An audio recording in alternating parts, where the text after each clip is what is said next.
So today I'm Mr. Rotter's neighborhood. My kids have left and went to a birthday party, so I have a little bit of time to myself, which gave me a bit of time to catch up. Normally I've been thrashing on pretty much the No Name Nationals preparations, so I haven't had much time in the garage, so I haven't made a video. And today it's been a little bit different. I've had time to catch up on some cylinder heads. I've had bolt extractions. Yeah, that's like my daily grind. I did 11 today. But I did get the rover heads all cleaned up and ready to go. But I'm on to something that I had wanted to do for a little while now. I'm back on the Mule motor, and I wanted to get the carburetor kind of ironed out. And I thought, you know what, I might as well just do a video on how I'm going to do this carburetor, because there's a lot of people that don't understand how the Quadrajet works. It's real basic and simple, actually. Very similar to like the same principle as like a Carter AFB. But other than that, though, I think what I'm going to do is go ahead and throw this thing together. Or, well, actually, we're going to disassemble it. I'm going to have to rejet it, okay? And then what I've decided to do was a modification that some of you may or may not be familiar with. Way back in the 80s, when the Quadrajet was, well, it's still the mandated carburetor for GM stuff and stock eliminator, there used to be a carburetor shop called the Brad Urban Carburetor Shop. And years ago, Brad Urban died, and it got sold to, it eventually became Jet Performance. But they do a basic and simple modification to a Quadrajet carburetor that we're going to do today. I got tired of having to disassemble it to make quick adjustments, so we're just going to make that modification, and that way you can see how the 76 and later Quadrajet is easily the best Quadrajet made, in my opinion. Without further ado, I'll get the camera flipped around and we'll get started on this. So at a quick glance, you can already tell that this is not a Buick Quadrajet if you have any kind of understanding of how these things are set up. The Buick normally has the fuel inlet coming straight out. This one is a small block Chevrolet version that's been kind of completely just put together so that I had something that was functional for the Mule, right? And it just needs to meter the air and fuel properly. I didn't have a fuel line for 300 because they had essentially a rubber fuel line that ran a Carter AFB style carburetor. So they never came with a Quadrajet carburetor. They actually disappeared before the Quadrajet was introduced. So, well, actually, I think they had 1 year that you could have got a Quadrajet. Well, the Quadrajet was available, but it never came on the Buick 300. So, to make that simple, so it's got a base plate here from a later. I think it's a 307 Chevrolet.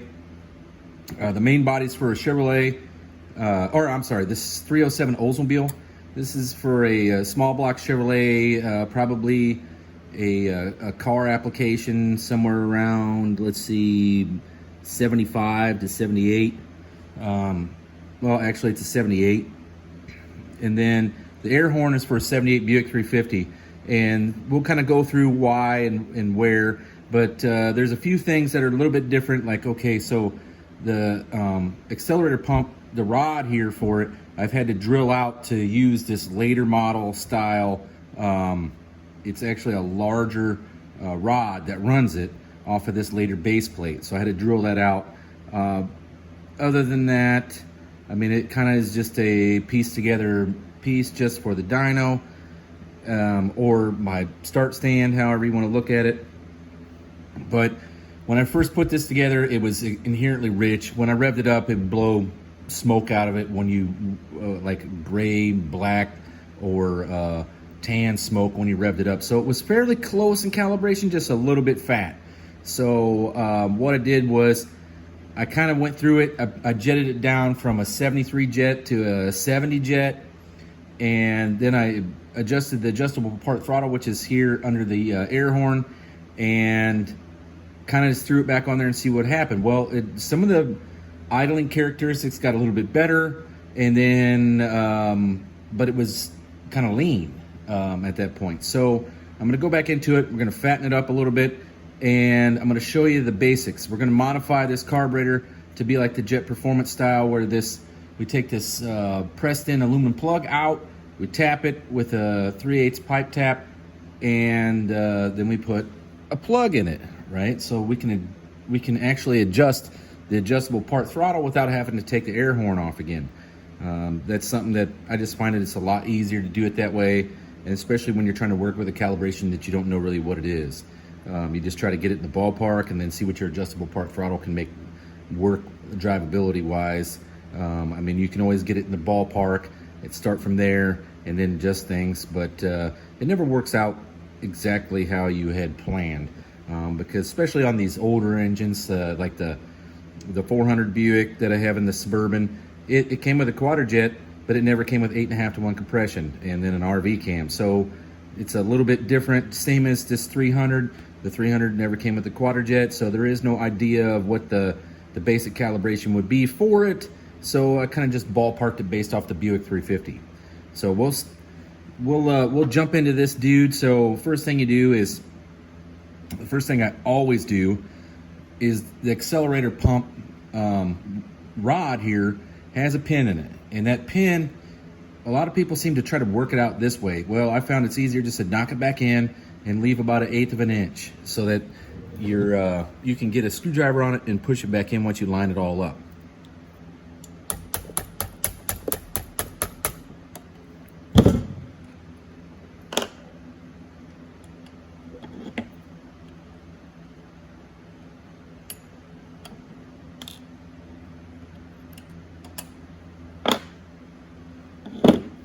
All right, so once you got that loose, here, let me pull this base gasket out before I ruin it. It was stuck to the carburetor pretty good, and I just left it there. But, okay, so once you get that off, I always pull the hoses loose for right here for the choke pull off. It just makes it so much easier when everything's in place.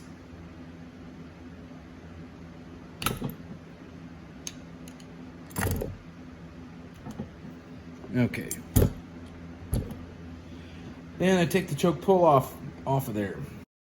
Now in this application, I put an electric choke on this. I think it actually may have came this way. That's what the trucks had in the later years, and they fit any of the Quadrajets with the gas tube style choke housing on it. So if you find one for a pickup truck with the electric choke, go ahead and grab that sucker, because it'll work on any of the 75 and later QJets.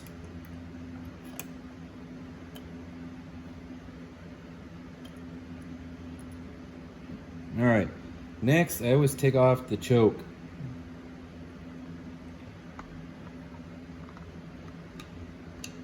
Now just be leery of what orientation this thing is, because if you get it on backwards, it doesn't function correctly. So just make sure that you understand what the orientation is when you take it off. Okay, next I take out the secondary metering rods. These metering rods are the same size as the Buick 350. They're probably a little fat for this little 300 motor, to be honest with you. But they are, if you want to know, a CZ rod, which is a pretty fat rod anyway. Or it's a fat rod, meaning that it's fairly lean. All right, next, pop off all the screws in the air horn.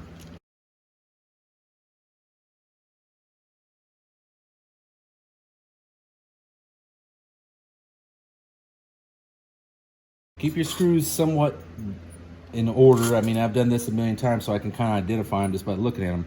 But the back ones are a different length because they go all the way through the main body and hold the base plate on. And then this front screw is kind of all by itself. Now you have these two countersunk screws down in the inside the choke housing. So there's countersunk. You got to take them out or the thing won't come apart. I always take just small needle nose pliers because that's what seems to work the best. And then you're ready to take the air horn off. Everything's loose, so you take the air horn off. I always push the accelerator pump down with my finger and then try to slide the choke linkage rod out of the way. And that way it'll keep from tearing your gasket. All right, so this thing's only got like say 10 minutes of runtime on it with this gasket. I don't want to destroy it. I mean, they're not expensive, but they're not cheap either.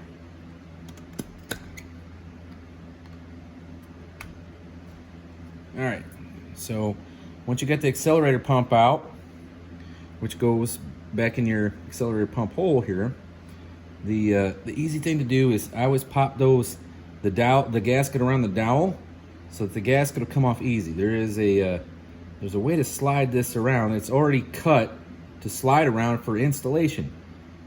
So if you're very careful about it, you can slide it over that power piston and then right off, and you'll be able to reuse your gasket. Okay, so here we are. You can see the power piston here. Here's your adjustable park throttle. Okay, this thing is about as basic and simple as it gets. All right, what it does is, this is a small threaded bolt, and it has a weird head on it that it looks like one of the carburetor adjustment tool heads on it, okay? But this is what you're trying to access through the plug in the top of the air horn, okay? So you see that pressed in aluminum plug? We're gonna knock that dude out, and then we're gonna tap it to a 3/8 27 pipe plug, and then we'll be able to access it without actually taking the carburetor apart. So I'm just gonna go up one jet size from a 70 to a 71, and we're gonna see how that works out. So let me get you set back up here. All right, so next thing I always do is you take out the power piston. And the way I do it is, Cliff Ruggles has in his book that you don't want to pull this thing out because you could actually damage it. So you let it work itself out. All right, there we go. She's loose. Okay, so there's your power piston and your primary metering rods for the Quadrajet.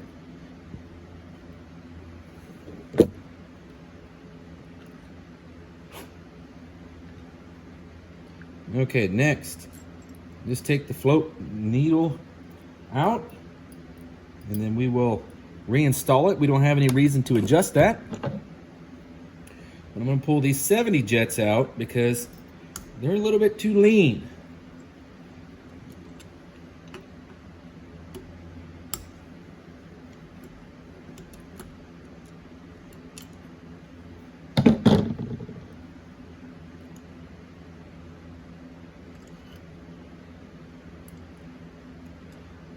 Now, if you're working with a 50 or 60-year-old Quadrajet, okay, let me show you here. Okay, here's your well where the jets are located at. You see those two holes in there? That's where I just took the jets out of those two holes. And this one says 70 on it, right?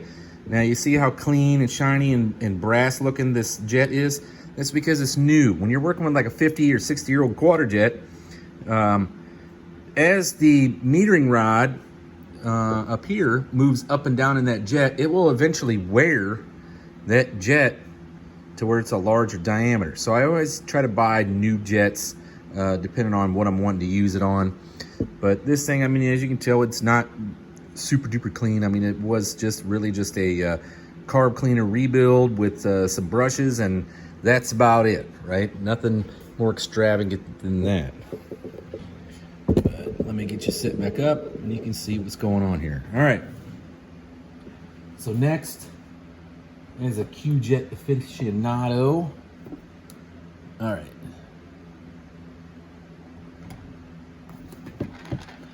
I have my tackle box full of jets, right? So every time I take a carburetor apart, I kind of just grab them.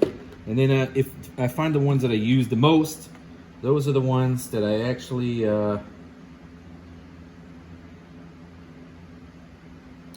all right, well, we're going to go to a 72 jet because I don't have any 71s.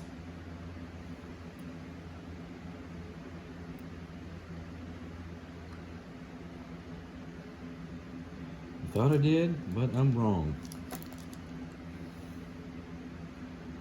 Okay.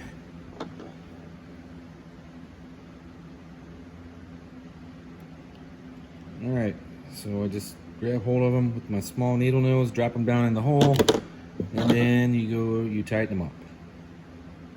Make sure you get them in straight, because you can cross thread these and gall up the threads on the jet. You also want to use a screwdriver that fits snugly in the jet, because you can gall the top of the jet and then it doesn't meter fuel properly. All right, so nothing more complicated than that. So we got 72s in there instead of 71s now, because I'm out of 71s. So hopefully that's a little bit better. All right, so with our jets installed, next thing is we got to put our needle, or our float and our needle back in.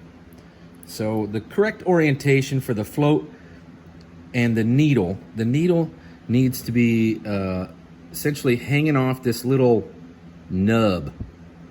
Okay, that's correct orientation. That's exactly how it goes right there.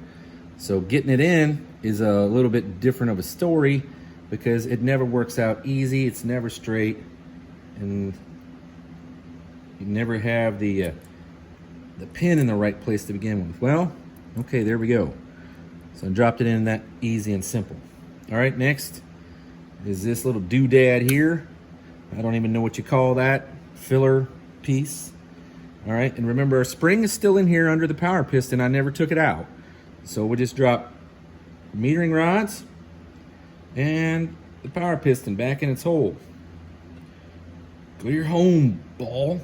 I don't have eyesight good enough to do this without having a light down in there. So some of you may be lucky enough that you're young and you can do this. I, not so lucky.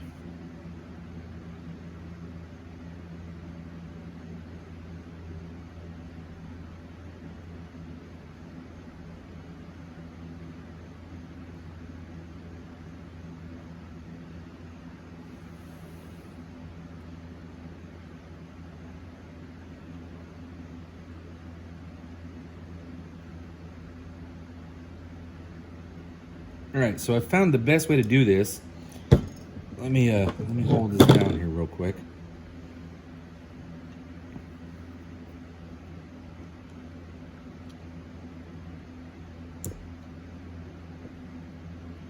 All right, and I'll show you how I do it.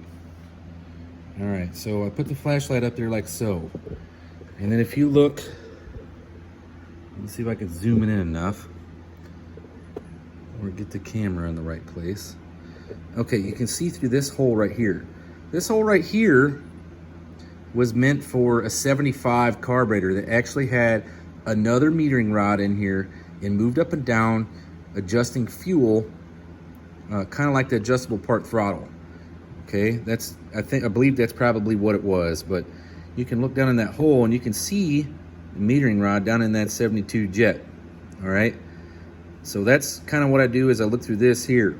This side is not so easy. You try to look right there through the side of the power piston's, I guess it'd be sleeve, and then the plastic doodad there.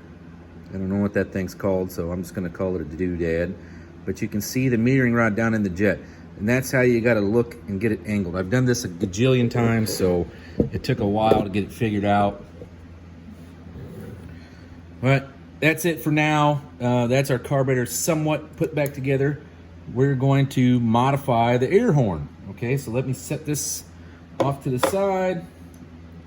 We're gonna grab our air horn, and it's as simple as this. Okay, so I'm gonna put the carburetor over here. Put my jets back up here so I don't damage them or lose them. All right, so we're gonna knock this plug out. Piece of cake. Hammer and a punch. All right.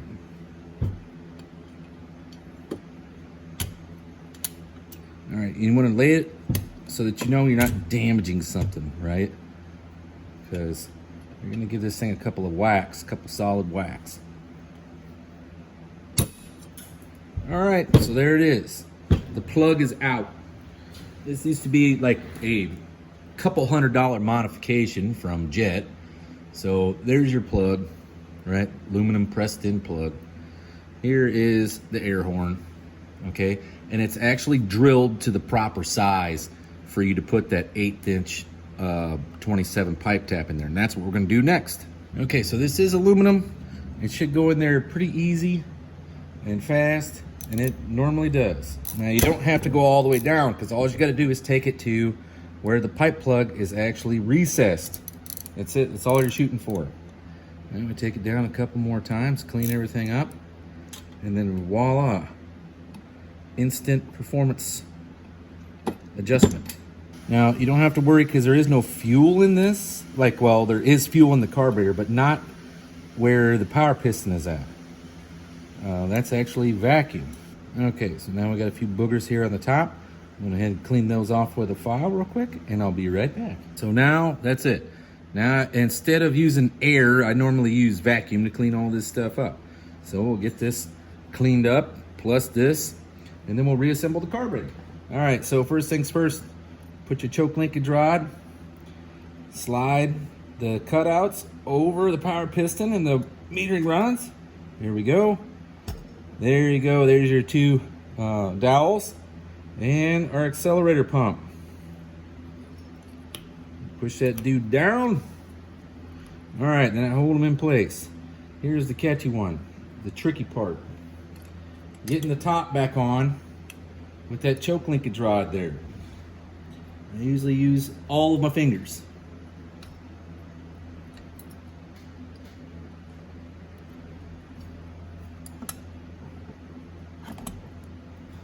Okay, there she is, she's home. All right, first things first, here is your front screw all by itself. These two, and then these two are the same length screw, which is the medium length ones. Really long ones are this. Go all the way down to the base plate from the air horn. All right. So I was starting the center and work my way out, but we're not going to really torque any of these yet. Here's where you get the warped air horns, and then also tightening these bolts too much. So I try to take it easy. You don't go over the top. And the gasket I got here is from QJet Performance, I think is who it's from. It's a nice thick gasket, and I've reused them many times. All right, so there's one countersunk screw, and here's the other. Okay, this is where you drop it in there.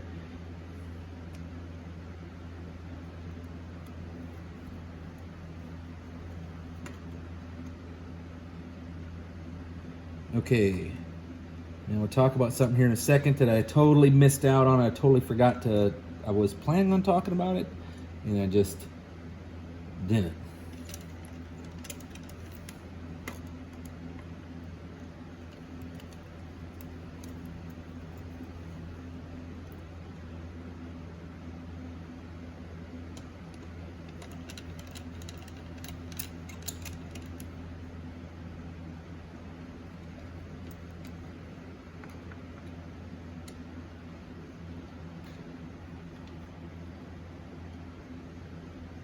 All right, so I start in the center and work my way out. Okay, all of them are just snugged up. That's it. So then I take that one, go on, and a crisscross pattern, because you're trying to keep it from getting warped or any more warped than what it might actually be.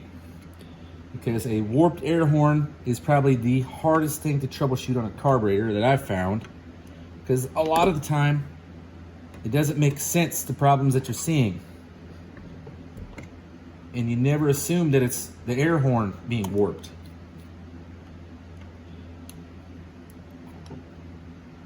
Okay, so then go back over them one more time, because the first ones you did are kind of loose.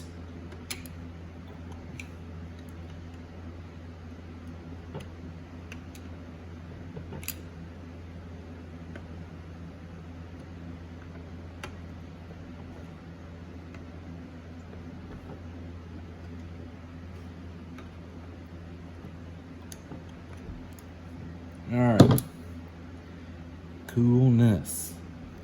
All right, so get your secondary metering rod.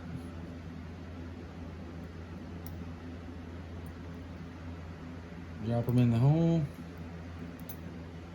just like so.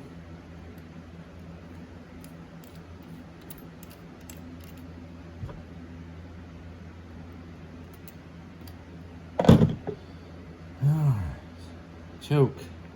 Remember, you got to know the orientation. This is the side that actually, this one here goes on the choke housing because it's keyed for it, right? This one holds your rod. So put them on there. Lined up. And drop this screw 77 times.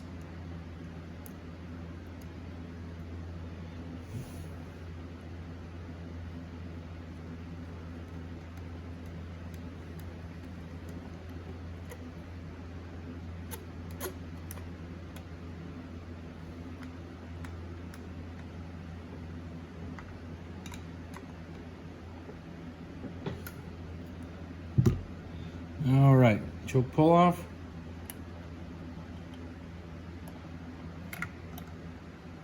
Now make sure you get your little flap here is what opens the choke, all right? You gotta make sure you get that behind the actual choke arm when you put this on. Luckily this one, I've twisted the choke to where it's never gonna set intentionally because I don't have anything to run the choke on the start stand, so just as a regular choke on a carburetor, you just want to make sure that that little arm is behind your choke arm so it can pull it down. All right.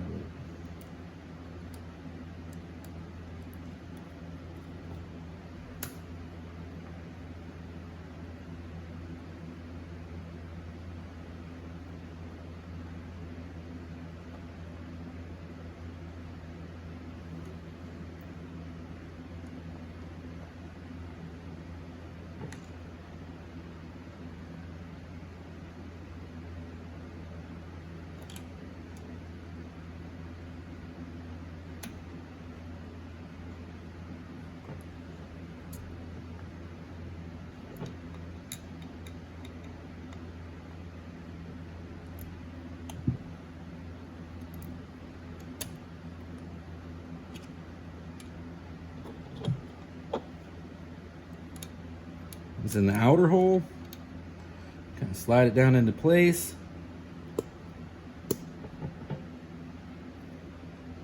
And you get a feel for that slot. Oh, my screwdriver's too wide.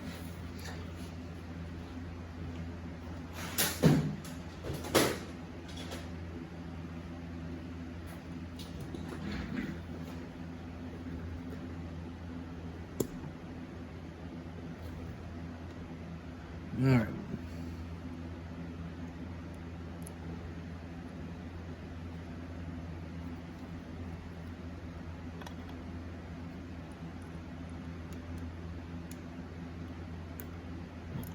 Okay, so you see I used this is just a screw with the end ground off, but I'm holding the accelerator pump arm in place because it's under tension because the way it's sitting on the table, it's rocking it, right?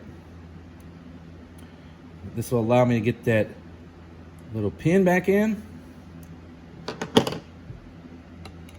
And you don't want to press too hard because you could break that choke housing off. I know that from being a young kid and breaking choke housings off. All right. And then last but not least, our $3 pipe plug. So I almost forgot to talk about this. All right. So air bleeds. Okay, so this air horn has actually already been modified. You can see it's in there. No big deal, but your air bleeds. Okay, if you look down in the throat of the primaries, okay, you see there's essentially 4 holes, 2 here and 2 over here. Okay, so the 2 inner ones are your countersunk screws. The 2 outer ones are your air bleed. The larger the air bleed, the leaner the carburetor is. That's what I found. So just to give you an idea, the larger the air bleed, the leaner the carburetor. This one was off of a Chevrolet. Okay, so the reason why I swapped on the Buick 350 air horn was because if you look at the air bleeds on this one, which is your countersunk screw, the little hole right next to it. You see that little brass deal in there? That is the air bleed. It's only like maybe 50 thousandths, okay? The other one's enormous. It's like probably 1/8 of an inch or something. But that's why there's always a huge difference if you swap pieces around that are calibrated for the Quadrajet. The jets and metering rods match that air bleed. Okay, that air bleed is very important. Okay, also your spring in here for the power piston is also very important on how fast the engine reacts, or how slow or lazy, or how rich it is off, essentially off idle. Okay, because as it's idling, hardly any of that's being used. It's all going through the idle circuit, through the transfer slots in the carburetor. But the air bleeds, okay? And then I know of, there's probably 4 to 5 different sizes. So make sure if you're changing pieces and parts around, that air bleed is not what's biting you, okay? If you change the air bleed, the carburetor is going to act completely differently than it did before. So there you go. That's my 2 cents on Quadrajet rebuild today. So we'll get it on the Mule and see what happens. Oh, hey, and don't forget, we're having an event called the No Name Nationals. Sykeston, Missouri, September 30th, October 1st. It's at Jeffers Motorsports Park. You can register, you can pre-register on nonamenationals.com. You can even buy pre-registered spectator tickets on there. You'll save yourself $5 on the spectator ticket. At the gate, it's going to be $20. Pre-registered is $15 a day. So make sure you head on over to nonamenationals.com and get yourself enrolled.